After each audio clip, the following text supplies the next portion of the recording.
And my journey in interfaith relations began when I was a theological student. It's a very enlightened thing that the college did. We were expected to spend an entire week in Southall in West London with the URC minister, who had a special category ministry for work of interfaith relations there, John Parry, who many of you will know. And this was just a complete revelation to this young man in his early 20s who was from a very white working class town in the northwest of England. And I got the bug for it, and I then subsequently, after serving local churches after my ordination, found myself as a special category minister for interfaith relations at somewhere called the London Interfaith Centre, which doesn't exist anymore, in the Queen's Park area. So very much a similar kind of area, and that I was appointed to that role in February 2001, and of course by the autumn we had the events of 9/11, and so that's really a little bit about my story. And an important part of the work we did at London Interfaith Centre, because we were a Christian hosting interfaith organisation, our motto, our strapline was true to self, open to others. And that's something that I've carried with me throughout my journey in interfaith relations. So just by way of introduction, first of all, for a good many years, it's been an unavoidable reality that we are a diverse and multi-religious society. And interfaith work has been critical in how we, as churches, engage in mission to the wider society.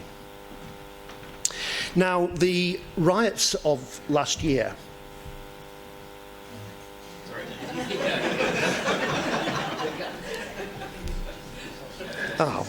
we've got some technical issues. Okay.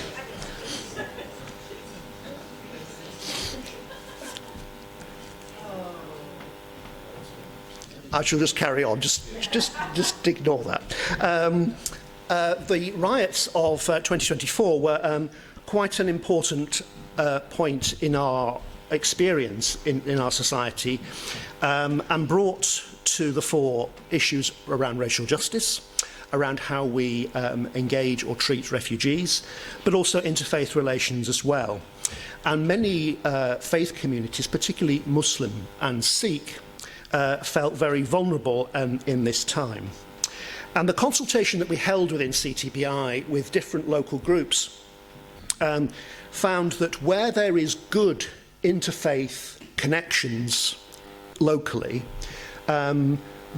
they were better, either there were no problems, or that where there were problems, the faith communities were better served to meet each other's needs. So, for example, in Luton, which is actually the birthplace of the English Defence League, there were no riots. And one of the reasons that is given, accredited for that was the work that's been done over many, many years by grassroots in Luton, a local project, so that they developed a system of communication. So where rumours started to come to the surface about what might or might not be happening, there was a very quick communication via text between different faith leaders, so that their faith leaders could then speak to their people, especially their young people, and say, this is not true. We just need to simmer down. And so I think that that's a good example of how good interfaith relations can help community cohesion. But in those places that didn't have that, we found that the churches were very anxious about how to respond, and were worried about more violence breaking out. So the importance of interfaith work has come very much to the fore. And in this presentation, I'm going to be placing this in its ecumenical context, and looking at some of the questions that we face. So we're on to our second slide. So I want to talk us through some of these key moments in the English story. Now, I work for Church Together in Britain and Ireland, but it's certainly the case that most of the story of interfaith relations in these islands has a very English flavour to it. It's not the case today, where it's much more diverse in terms of the interfaith story, but going back several decades, most of the headline issues related to England. So going back to times like the 1980s and 1990s, there were controversies around some of the more visible aspects of different faith communities. There were controversies around halal slaughter, for instance, and stories in the newspapers of animals having their throats cut in the street with blood going into the drains. Whether that was true or not was difficult to say. And also controversies around Sikhs and turbans, about whether special exemptions should be put in place. And the Salman Rushdie affair was perhaps a watershed moment where we had the visible sign of books being burnt in public, and then the creation of the Muslim Parliament for the UK by Kaleem Siddiqui. And this arose because Muslims felt a strong sense of being demonised in society and needing a voice. The term Parliament turned out to be rather unfortunate because it felt like an alternative jurisdiction was being created. But if we had time, I'd go through some of the key pledges that the Parliament made. It doesn't exist anymore, but it certainly was very controversial in its time. Then the formation of the Interfaith Network for the UK, 1989, I believe. This grew out of the ecumenical work of the Committee for Relations with People of Other Faiths within the British Council of Churches, when the treasurer of that group, a man called Brian Pearce, was asked to go away and create a forum for other faiths, following a discussion within that committee as to whether that committee should be opened up to people of other faiths. They decided to keep it Christian, but there needed to be something else. He went off, did that, it became the Interfaith Network for the UK.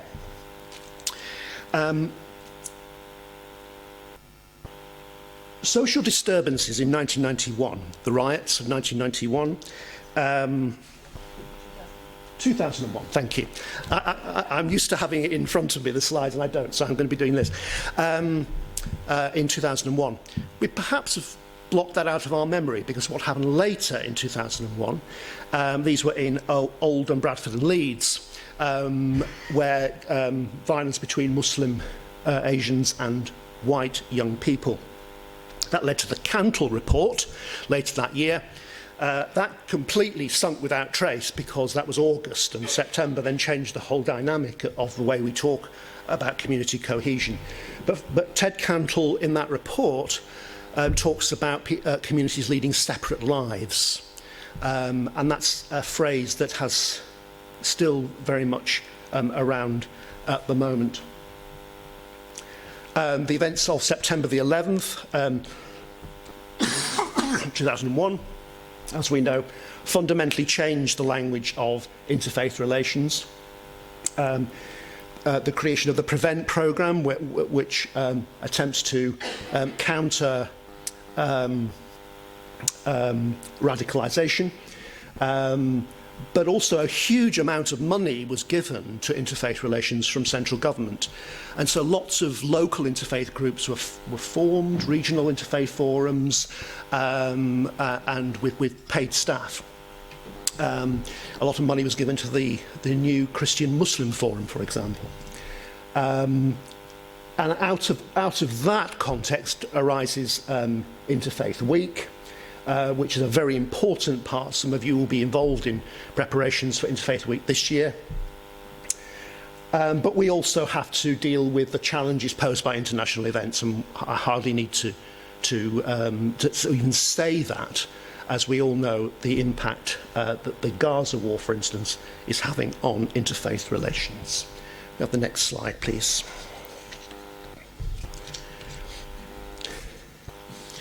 Now, here are some figures from 3 censuses. And I think they're very interesting. First of all, it does show, actually, that the number of people of other faiths is still very, very small in comparison. But I think the trajectories are quite interesting. The Christian trajectory from 71% to 46%. The Muslim population from nearly doubled, but still quite small. Hindu static, Sikh static, and no religion, massive jump. So, it's just a snapshot. But 2001 was the first time that the religion question was introduced. And that came largely because of a campaign by the Muslim Council of Britain, because they felt they needed to know how many Muslims there are in society. I think it was the 2011 census that we discovered how many Jedi Knights there are. You may remember that. So the next slide, please. So,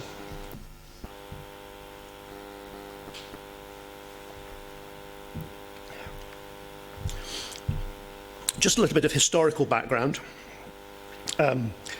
In the aftermath of the Second World War and the Holocaust, there was a strong sense that the churches needed to put, well, the world in general, to put violence and conflict and genocide behind us. And therefore, what emerges is a great sense of multilateralism, the creation of the United Nations, and for the churches, this meant looking beyond the church itself. So the Second Vatican Council document Nostra Aetate, which would have been 60 years ago this year, was perhaps the most seminal document in all of this. And that talked about cherishing people of other faiths, looking with them with esteem, and that word esteem I think is really important. It began as a response to Judaism, but it was the interjection of bishops and cardinals from the Middle East who said, but for us, the primary relationship is with Islam. And so there was a bit of a rethink in that process. So I do recommend, if you don't know it, it's not a long document. It is very seminal and still very, very relevant today. Similarly, the creation of the World Council of Churches also included a department for interreligious dialogue, and the British Council of Churches, which is the predecessor body to CTBI, formed the the Committee for Relations of People of Other Faiths in 1978.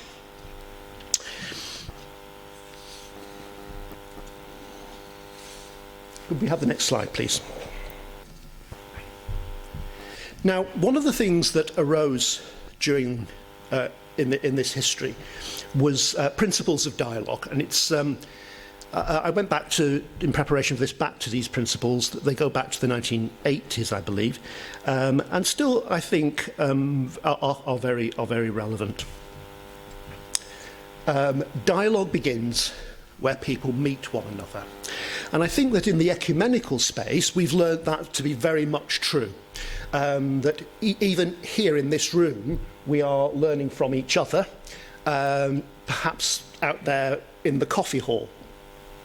And similarly, in interfaith work, it's not so much the formalised dialogues of scholars and priests and rabbis and imams and so on, although that does happen, very important it is, but sometimes the engagement over very ordinary things we can learn from each other. Dialogue depends upon mutual trust and understanding, and that's the next stage on from developing those relationships of trust. Dialogue makes it possible to share in service to the community. And I think more than ever now, that principle has been proved to be so very important and so very true, of the ways in which different faiths are now working together in things like food banks, for example. Now, number 4, dialogue becomes the medium of authentic witness. One of the issues that keeps coming up is that interfaith dialogue is about closing down mission, that it's about stopping people sharing their faith. Actually, I think it's the opposite. By living by the principles above, and if we are true to being Christian in loving our neighbour, then we are witnessing to the Christian faith. We'll come back to this one. I have a slide on this later on, so we'll go to the next slide, please. Similar are the Catholic models of interreligious encounter, the dialogue of life, where people strive to live in an open, neighbourly spirit with one another, the dialogue of action, where Christians collaborate for the integral development and liberation of people, the dialogue of theological exchange, where specialists seek to deepen their understanding, and the dialogue of religious experience, where persons rooted in their religious tradition share their spiritual riches. And on that last one, there's been a huge amount of work done with monastic communities across different faiths. We go to the next slide, please, Ben. Now, in the British context, where we have 2 established churches, and where we have historically defined ourselves as a Christian nation, we have the language of hospitality, that, we seek to be a hospitable nation, welcoming people of other faiths and other cultures. We need to update this somewhat, because many people of Hindu, Sikh, Jewish, Muslim have lived here for a number of generations. But I just wanted to suggest to you that hospitality is not always the warm, fluffy word that we think of it as. So here we are, initial warm welcome and friendship. But this is my place and my rules. Make yourself at home, but you're here on my sufferance. And a reminder that the Latin root for hospitality can also mean stranger, foreigner, or even enemy. So it's an ambiguous word. Something to think about. Next slide, please.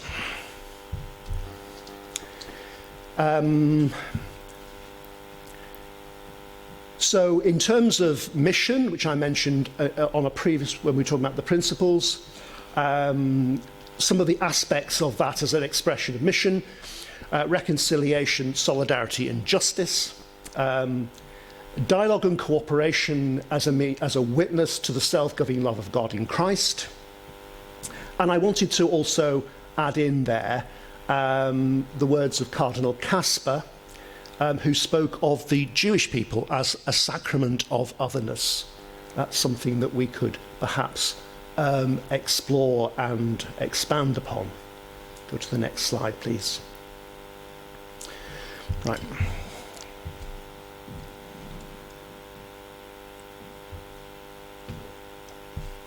Making a difference together. Now, there we have a picture of Meren and Yasser. Meren on the left, Yasser on the right. Meren is an Israeli, Jewish Israeli, who had served in the Israeli military. Yasser is a Palestinian Muslim from the West Bank, whose father had been in an Israeli prison. This was part of an initiative some years ago, before COVID, where we worked together with the Board of Deputies of British Jews. This arose because we had a bit of a disagreement, shall we say, with the Board of Deputies over a content of our Lent course. And when we've sort of had the difficult conversation, we said, how can we move forward, despite our differences, to engage in a meaningful conversation around the Holy Land? And so we developed together the Invest in Peace programme. And this involved speakers from Israel and Palestine who came to tour around different communities.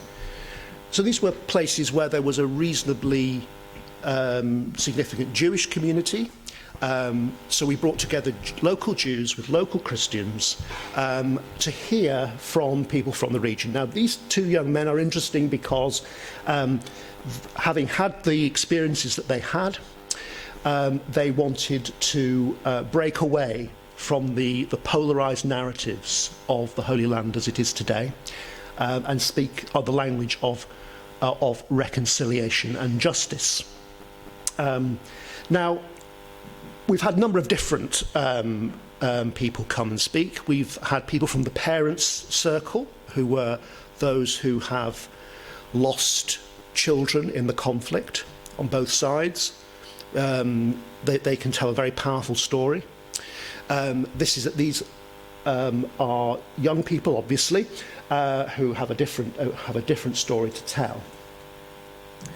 Now, on a number of occasions, we went into around different places like Birmingham and Bristol and Manchester, in Glasgow, in Cardiff.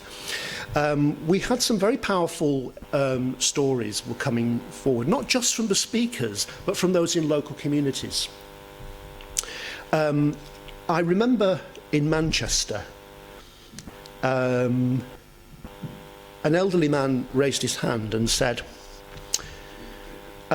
my wife fled Hungary because of the Nazis, and I have never heard a Palestinian speak before, and I think that is to my great shame, and I want to thank the Board of Deputies and CTBI for giving me this opportunity to listen. That was quite a powerful moment. And to the person who came to the meeting, a different one, this was, I think it was Bristol, who was determined to put a stop to the programme because he disapproved of it. And he did ask quite an aggressive question, not in a rude way, and was completely won over. And then took to social media to say what a fantastic programme this is, and he's very proud to be associated with it. You see, I think that it's not just about having the kind of what can sometimes be called the tea and samosas interfaith work, where you sit around and it's people who want to be there and people want to be nice to each other, and it's all the kind of liberal-minded sorts of people. But that has a place. One shouldn't be too pejorative about that, because I think there's a lot of important relationships can be grown that way. We also need to take other people with us too. And sometimes we have to take risks. And I can tell you that some of these meetings we arrived feeling a little bit apprehensive because of course newspapers turn up and they want to run stories, and of course a row is a good story. So that was a great success, and I think it's an immense tragedy what's happening today to the Palestinians, and I'm not sure we could do this programme now. Maybe in the future, and I still hold out the hope. The other thing to say about these meetings was that it wasn't just Jews and Muslims who came, Jews and Christians who came. We found a lot of other faiths, particularly Muslims, wanted to be there, and that's been immensely important. We'll have the next slide, please.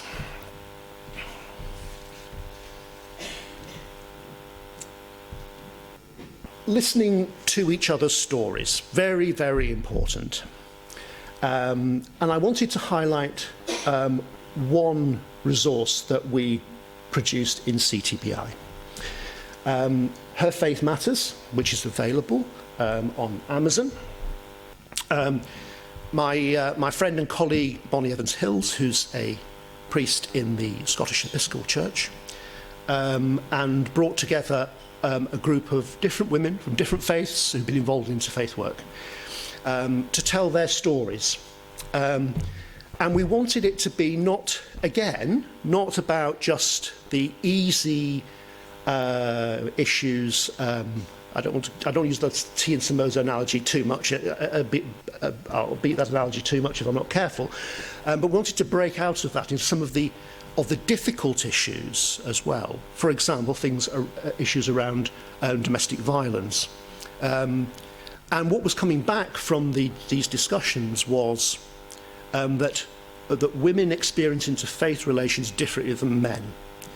And I've certainly seen that in interfaith work, where the room has been largely men, or quite often all men, you get a very particular kind of dynamic.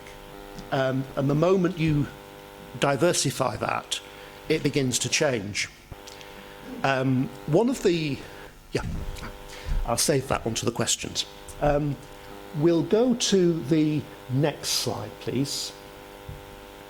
So how do we position this in terms of our faith and in terms of our theology? How are we doing for time, Elliot? Yeah. What does that mean? Tell me. You're all right. Yeah, we're all right.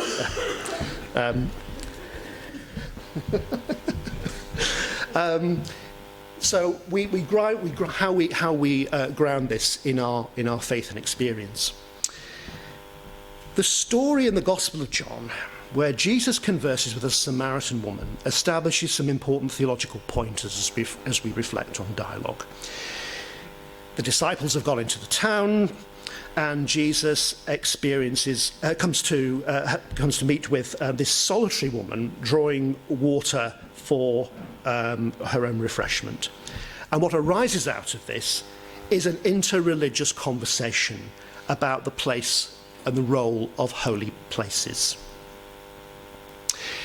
The preachers who are here, you will have used stories like this to show how much the gospel goes beyond ourselves and our own identities, and strives to be inclusive. How Jesus is seen with those on the edge of society, and the fact that she comes at the heat of the day on her own suggests that the other women don't really want to be with her, possibly to do with her domestic affairs. You can sort of imagine what's going on there. One very important point about this is that we all know that throughout the Gospel of John, Jesus reveals who he is through the I am sayings. I am the resurrection and the life. I am the true vine, and so on. It is possible, and I'm happy if a biblical scholar will shoot me down for saying this, but this might be the first time that Jesus uses it. I am he who is speaking to you. So that the very nature of Jesus, the Word incarnate, is revealed in the dialogue with otherness. Next slide, please. So, and that neatly leads me to the Interfaith Toolkit that we will be publishing in 2006. 26. I wouldn't have thought 20 years ago we'd have to go back to basics.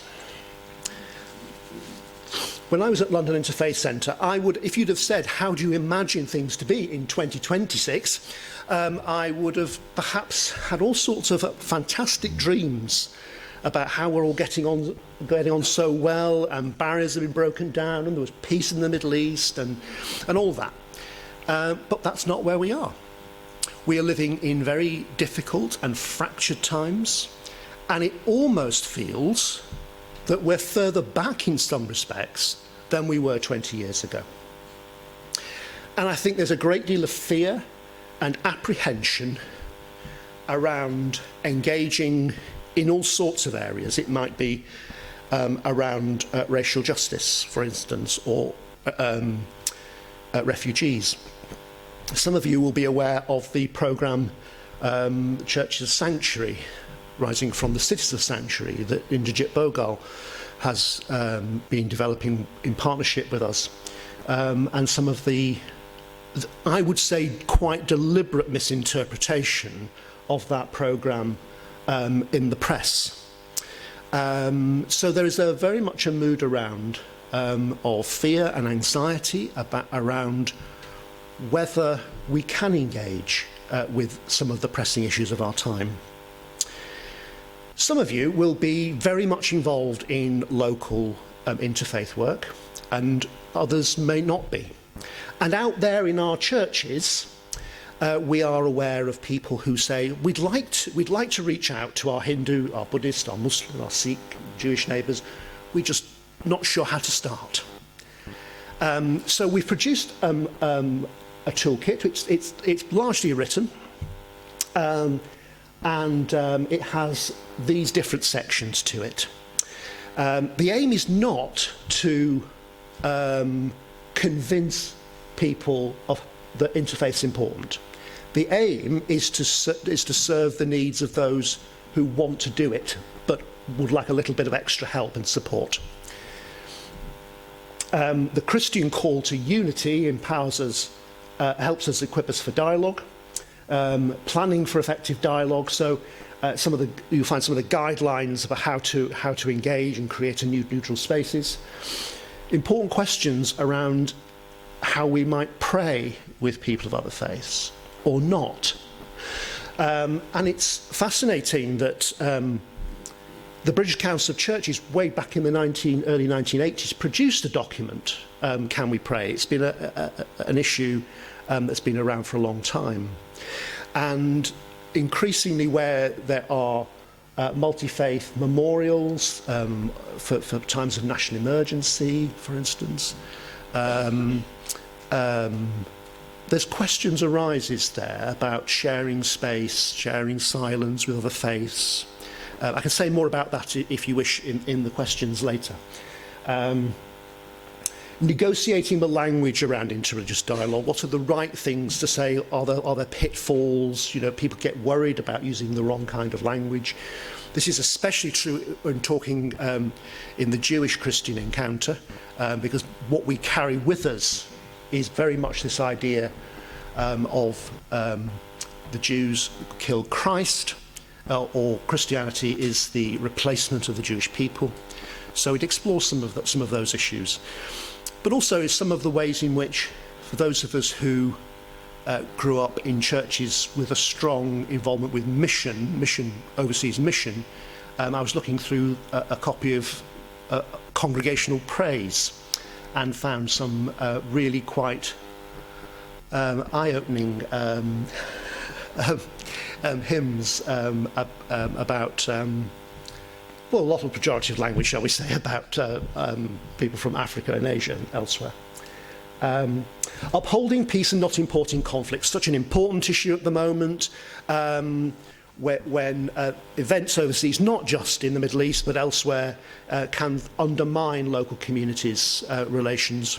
That's especially exacerbated by social media and increasingly by fake news. And dialogue deepens and enriches faith. For those of you who've been involved in interfaith dialogue, I see a number of you around the room who have been, I'm sure you would agree with me that being in deeper conversations about matters of faith with other faiths means that we think much more deeply about who we are as Christians. And we learn a huge amount about ourselves in those conversations. And because they want to, other faiths want to know about. So Muslims want to know why we talk about the doctrine of the Trinity. Therefore, we've got to go away and think in a different kind of way about why this is important to us. And I would say that I feel that I become a better Christian through my encounter with other faiths. And no way has my faith been diminished or diluted by it for fear of offence. So that will be appearing next year.